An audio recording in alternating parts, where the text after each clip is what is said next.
মনোবীক্ষণ polyclinic, চিকিৎসার জগতে এক দশক। এখন এখানে সব বিষয়ে ডাক্তারবাবু এক ছাদের তলায়। ফোন করুন 7477799515 এই নম্বরে। আরজিকর কাণ্ডে এবার বহরমপুরে মিছিল তৃণমূলের। শনিবার রাজ্য জুড়ে ব্লকে ব্লকে প্রতিবাদ কর্মসূচিতে তৃণমূল। এদিন বহরমপুরে মিছিলে পা মেলালেন তৃণমূল নেতৃত্ব।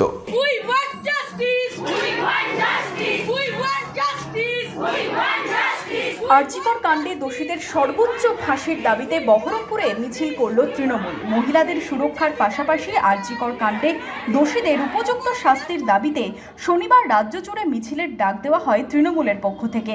এদিন দুপুরে বহরমপুরে গ্র্যান্ড হলের সামনে থেকে শুরু হয় মিছিল থেকে ফাঁসির দাবিতে সোচ্চার হন তৃণমূল নেতৃত্ব। এদিন মিছিল বহরমপুর শহরের বিভিন্ন এলাকা পরিক্রমা করে।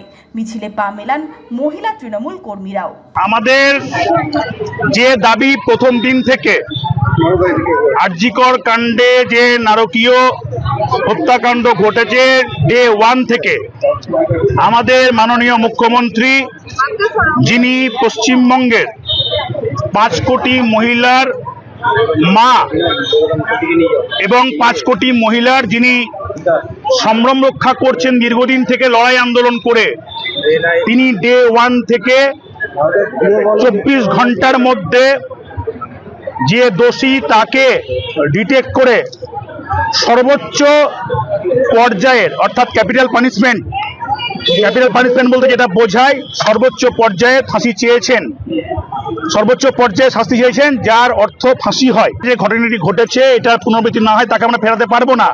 তার জন্য ডে 1 থেকে মুখ্যমন্ত্রী যেভাবে সমস্ত পরিকাঠামোকে একইবারে একই রকমভাবে একই যোগে সর্বোচ্চ পর্যায়ে তার শাস্তির দাবিতে যে এক্সপার্ট দরকার সেই এক্সপার্ট বাড়ির লোককে বলেছে তোমরা গ্রহণ নিতে পারো, এবং প্রথম দিন থেকে তার স্ট্যান্ড ক্লিয়ার। দোষী ব্যক্তির বিরুদ্ধে ফাঁসি এবং তার সঙ্গে আনুষঙ্গিক যদি কেউ জড়িয়ে থাকে তাকেও তার সমপরিমাণ শাস্তির দাবি করেছেন।